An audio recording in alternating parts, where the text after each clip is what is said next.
voice. He placed his hand over her mouth. She peeled it off. "They're coming to get you for what you did." Ben swallowed hard and moved slowly toward the door, wondering if Olive was right. Earlier, he had tied her to a chair in the bathroom and dangled a cockroach in front of her face, then dipped her toothbrush in the toilet.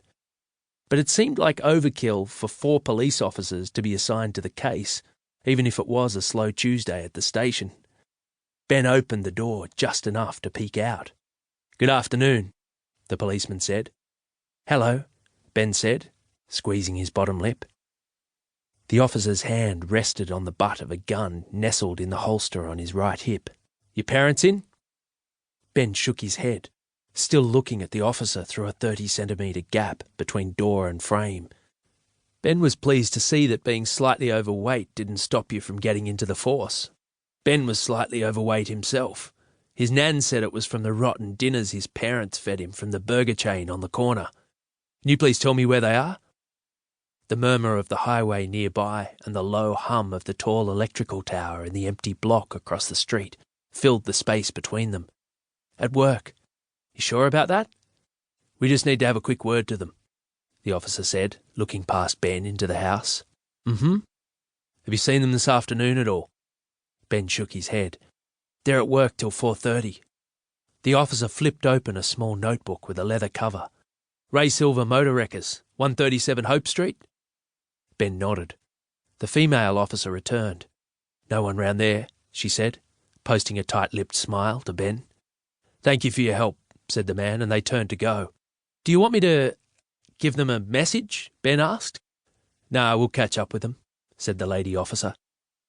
They walked quickly into the rain and up the cracked concrete path past the 3 rusted doorless cars that sat in the long grass of the Silvers' front yard. Golden, a 3-legged sandy-coloured Kelpie cross, was tied up to one of the decaying cars. She barked excitedly at the officers as they climbed into their vehicles. The hum of the electrical tower was swallowed by the roar of the police cars as they sped off up Cooper Street. Ben Silver closed the door and stood there, not knowing what to do. Sweat trickled down both sides of his forehead. "Are they going to put you in jail?" Olive asked. He went to the coffee table and picked up the phone, thoughts whirling. He put the phone down. He squeezed his bottom lip. "What did they want?" Olive asked. "Did they say that dipping your sister's toothbrush in the toilet was a very bad thing to do?" Ben picked the phone up again and dialed the number for the wreckers. The phone rang and rang. He heard tyres skidding on gravel out the front. Chapter 2. The Holiday. "Cop!" Ben's dad called from the car. That was his nickname for Ben, because he asked so many questions. Ben raced to the door and looked out. The green machine, his father's 1967 Valiant 770, was parked half on the road, half on the footpath. Painted flames licked the side and bonnet of the car. "Let's go!" Dad shouted. Mum walked quickly toward the house, high heels clattering on the wet path. Olive squeezed past Ben and ran out into the rain to meet her. "Grab a few things to do in the car," Mum said. "We've got a surprise for you." "What is it? What is it?" Olive asked. "If I told you, it wouldn't be a surprise. Quick as you can." Ben thought for a second and headed to his room. He grabbed his school bag, threw in his notebook and pencil, his camera, some batteries. He scurried up the hall, pulled the front door closed, and jammed his feet into a pair of sneakers.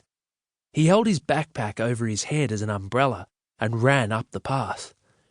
The back door of the car hung open and Olive was inside. Mum slammed the front passenger door and strapped her belt. "See you in 7 minutes," Dad said into his phone. He threw it into Mum's lap. "Turn that off for me. Get in, Ben," he said, revving the engine. The car jerked forward. Ben slid into the back seat. "The police just came to our house," he said, breathless.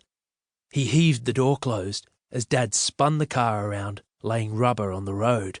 What are you doing? Where are we going?" No one said anything. "Mum?" "Holidays," Mum said. They'd never been on a holiday before.